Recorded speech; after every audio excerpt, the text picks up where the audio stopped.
Greetings and happy Sunday. Today I'm going to work with a world healing field.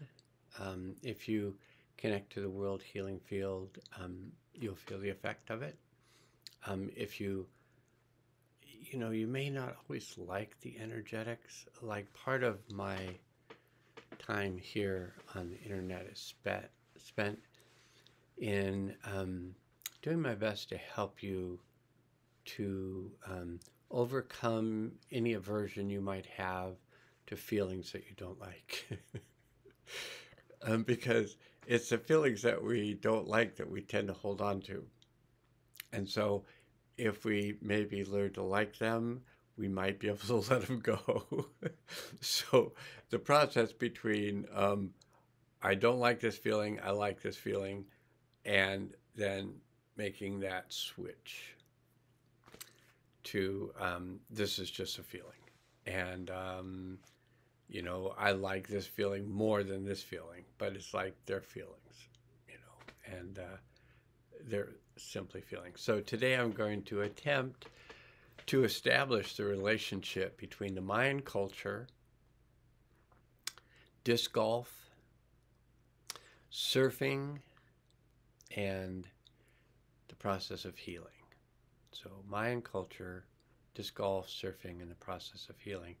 And part of this arose out of the awareness that if I was going to make a video today, which it felt like the right thing to do, I was going to have to give up some of the other things I might be doing. But today in the Mayan calendar, so if you go to 13moon.com, 13moon.com, you can type in your birth date and find out which of the 20 kin that you are a part of. So the kin are either the red kin, the blue kin, the white kin, or the red, white, blue, and yellow. And so you're one of those kin. And so you can find out. But each of those kin, there's 5 different, there's 20 kin because there's 5 different aspects of that you might be. So as an example, I'm a red dragon based on the day I was born. And so if you type in, Dakota birth date on 13moon.com, you'll type in your month, day, and year of your birth, and they'll tell you who your kin are. So you might be a blue eagle, or you might be a yellow seed, or you might be a yellow sun, or you might be a white wizard. You could be you are something. And to find out what that's something that you are, you can go to 13moon.com, and I'm not paid I'm not paid by anybody for almost anything. And I'm getting much better at just being like, okay, what do we need? We need to exchange energy. And so I set up the World Healing Field in the end of January of 2020 to help release and ground energies of disturbance from the planet, and doing that to bring in new energies to the planet to help with this rise in vibration that's going on. So let's just start talking about the rise of vibration. So if you feel like it, you can say, I open up a healing field for myself, open up a healing field for your name here. And I connect to the world healing field as I do my work. So we're going to, on this day, the day of the red dragon, which is about birth of new energies, and you can read all about red dragon, and that's the Mayan part. And disc golf part is that I am a professional disc golfer. And I only got paid once, but that's all you need. you need to have the card that says you're a professional disc golfer, and then you need to win money, which I did many years ago in one tournament. It's the only tournament I ever won money in, but it made it real that I was a professional athlete, which I wasn't going to make it in any other sport. So disc golf was my last hope to be a professional athlete, and I won one tournament, and I made $50 cash. And since then, I've been a professional disc golfer. You only have to win money one time. You can be a bad professional disc golfer, but it doesn't matter. You still are. So that's the disc golf portion. And then the surfing portion is I've renewed a love and an interest in watching surfers ride waves. I find it very relaxing, and I've been doing it off and on during various competitions for the past couple months, kind of following the history of surfing, which I missed, seeing that I stopped surfing when I think I was 17 years old. So I surfed from, I'd say, 12 to 17. I surfed a bit in Southern California, and I liked it very much. I didn't like getting hit on the back of the head by the surfboard of the person taking off behind me and struck me in the back of the head. I didn't like that very much, but they pulled me out of the water, and it was okay after that. So, and healing. So healing is what my main focus is. That's what I like to do the best. So I think I'll tell you a little story. I'll tell you many stories, but first I'll say I asked the higher self to enclose us all in a field of protection while we do this work, and I asked the higher self to take us through the portal of time to the event that would be of the highest good, release and integrate at this time. And then just notice what happens for you when you're back at this event that you're clearing on a soul level. And then we invite all souls affected by this event to return to the event to release and integrate the energy of the event for themselves. And we ask the higher self to assist us to release and integrate all energies of the event gently and easily, fully and completely on all levels and through all space and time. Okay, healing on. So that's all you need to do. You've connected to the field. We've gone back to the event. You can take this time if you want to and go on with your day. It took us quite a few minutes to get to this point where you could go on to your day, but you can go ahead and go on with your day, or you can stay. And I'll just be telling a few stories. Might involve the Maya or disc golf, surfing, or healing. But so the first story I'm going to tell has to do with healing and has to do with an experience I had. So the experience that I had was that I did a healing session with a client, and when I do a healing session with a client, so there's my field of energy, so that's the energy around me. That's the energy that makes me up. And then there's a field of energy around the client, and that's a field of energy that makes up them. And then between us, there's a field of relationship. So it's not really that close, it's further out. But there's a field of relationship, which is the field of relationship that each of us have with others who might be our sister, our brother, our mother, our father, our children, aunts and uncles, cousins, people we work with. We have fields of relationship with all of them. And hopefully none of those people's energies invaded our space. So we have a protective field around us. We interact with others through the field of relationship. That's way, if they've got a bunch of gunky stuff, they can bring it to the field of relationship. It doesn't really affect us too much. But if they bring it and kind of dump it off in us, that has more of an effect. But as an energy worker, garbage collector, a lot of the energies that are disturbing within a person's energetic field, body, mind, emotional realm, spiritual realm, soul level, all of those energetics that make up the person, when those energies are disturbing energies, it's best if they can be released.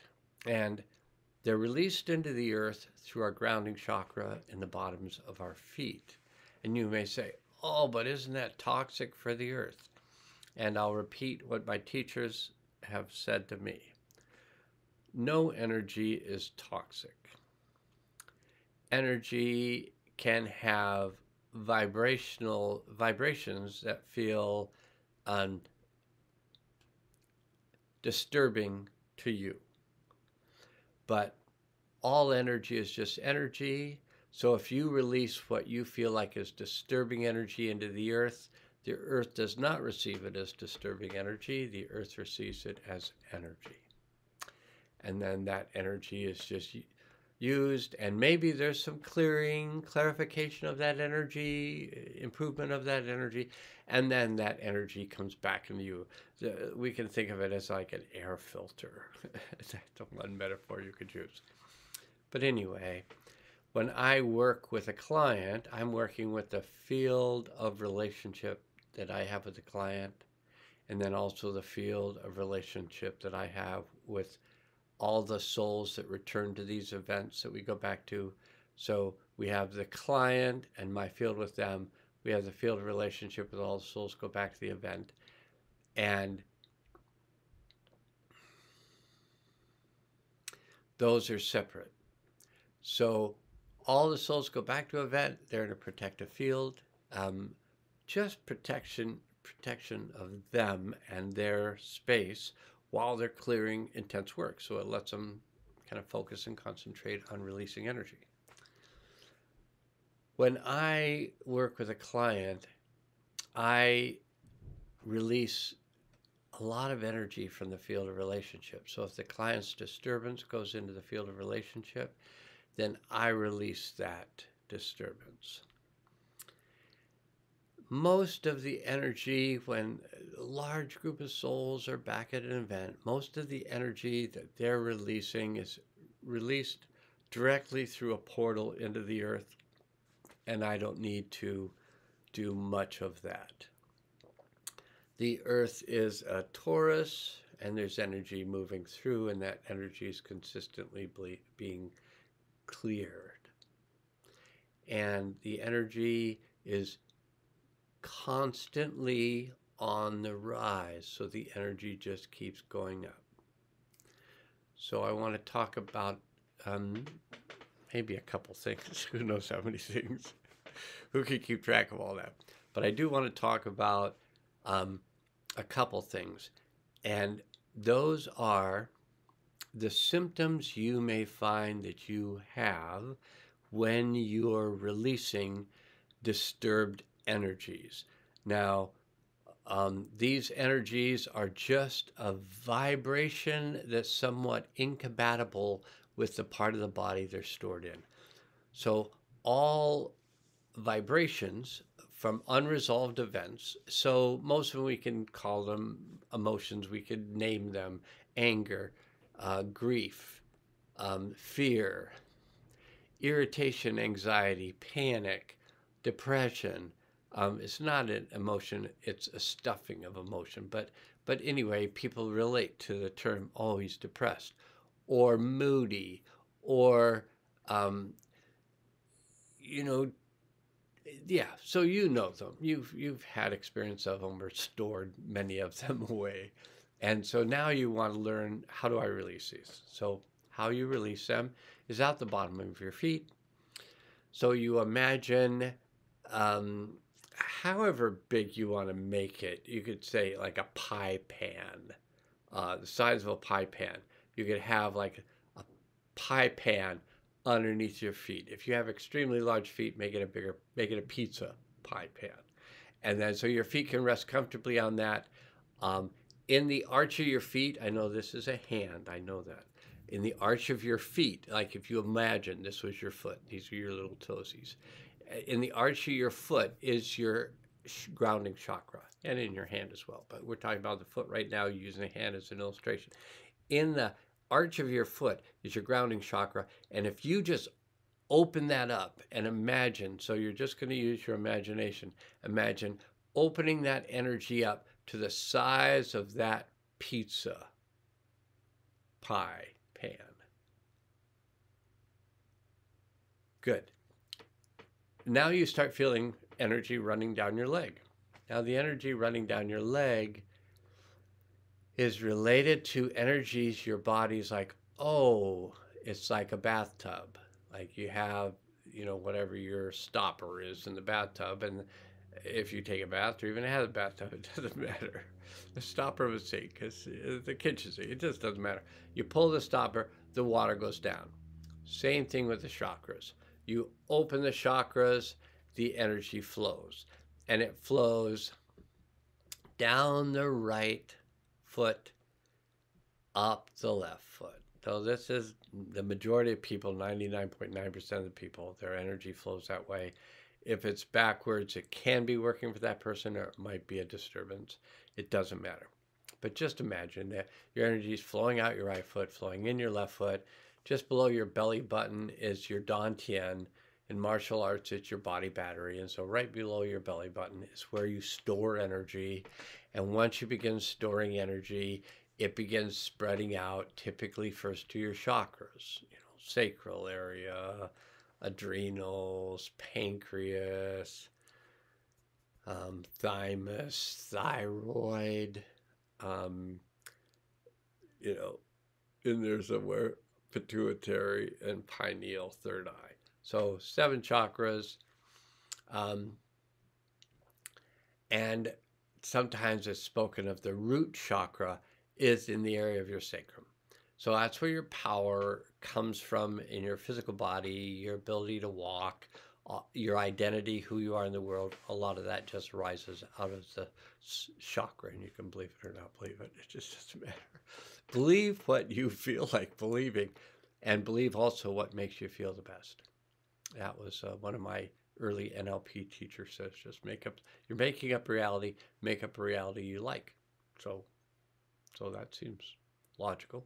So that's what I do most of the time, except when I'm making up a reality I don't like, which was like the other night. So I do a session, and the session runs a little long. Sessions are usually an hour to an hour and a half.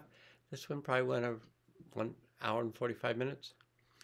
And the whole time there was all this intense energy running. Not like this event you're working with right now. This event that you're working with and I'm working with, the energies are running slower. So, that's okay. That's not too much energy. I don't think it's too much energy for you. It's definitely not too much energy for me. And it's definitely not a ton of energy running through at once. And that takes me to surfing. So there's a surfing competition going on right now in Hawaii. I think it's on Oahu, North Beach area. And it's at Sunset Beach. And big waves and a lot of power and a lot of foam and a lot of stirred up stuff. That's a lot of energy. And those surfers are trying to ride waves on, 6-foot 2-inch boards, real lightweight boards. And they're trying to harness that power and ride and do stuff on these waves. That was what the energy was in the last session. It was just chaos. And it went on and on and on and on. And it was with a client I work with fairly frequently. So we were working with a big thing, a big deal. And so afterwards, I said, boy, it's still working. So we're going to just, we're done with the event we went back to. So we're going to close that down, do the other things. But we're going to end up having to work with these energies maybe throughout the night, which can happen. You just keep the field open. You just keep working with the energy. So throughout that night, I began having sacral area pain. I began having pain running down through my legs. And that pain continued on. I know this might be discouraging to you about, do I really want to get involved in my own healing? So these are good questions to ask. Do you really want to get involved in your own healing? I'd recommend it because I do believe that you'll live longer if you get involved in your own healing, and you'll have a better life.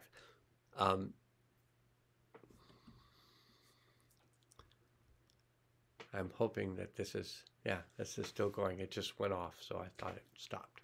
Okay, so you'll possibly live longer. How do I know? I don't know. I'm just saying that. But it's quite possible that if you do a lot of healing work with yourself, you'll live longer. If you don't do healing work with yourself, you might not live longer. But if you do healing work, you might live longer. So is it worth doing it? It's up to you. If you decide it is, then you do it. Okay, so live longer and happier and healthier, and your organs work better. So anyway, I don't want to scare you away by telling you that I actually had really a lot of pain for basically 36 hours. And finally cleared. And I had this kind of burst of energy. Now, when I go back to these events with clients, so we ask the higher self to take us through the portal of time into that place of timelessness. And we ask the higher self to take us to the event that would be of the highest good for us to release and integrate at this time. And so the higher self, so the higher self, your higher self, my higher self, the higher self, knows what's best for us. So when we ask the higher self to take us through the portal of time to the event that would be the highest good to release and integrate this time, boop, there we go. We go to this event. Now, oftentimes the events I'm going back with people are events that somehow had an effect on me. So I get to do kind of a healing process with those energetics, with those events, while I'm working with the client doing a healing process with those energies, those events. So kind of everybody benefits at the same time. And sometimes the vibration just goes up really fast, like it did a couple of days ago. And so we're affected by that. So I was going to talk about two things. So that's one of them. And the other one is what can happen, what's going to happen, what is happening. So what is happening and is going to continue to happen for at least another 14 months with the rising vibration surrounding the earth. So what happens is the vibration, the frequency, and I know they're different, but you can call them this, you can refer to them similarly, vibration, frequency. I mean, you can say, oh, this is a ball, but there's a tennis ball, and then there's a golf ball, and there's a bowling ball, and a beach ball, and all those things. They're all balls. So vibration and frequency, yeah, they're differently, and I don't want to get into the definition, but the frequency that you vibrate at, you may have had all sorts of events that you've stored, so your kind of overall vibration has to do with those events that you stored, the things that you didn't let go that scared you, the things that you didn't let go that caused you grief, the things you didn't let go that caused you anger. They can be just sitting there, and that's part of your vibration. So this clearing vibration going on the earth, this rising vibration, rising vibration, rising vibration, is going to bring all those things out. And when those things come out, there may be things like, you have things come out of your skin, you have things go on with your nerve system, you have things go on with your joints, your bones. As these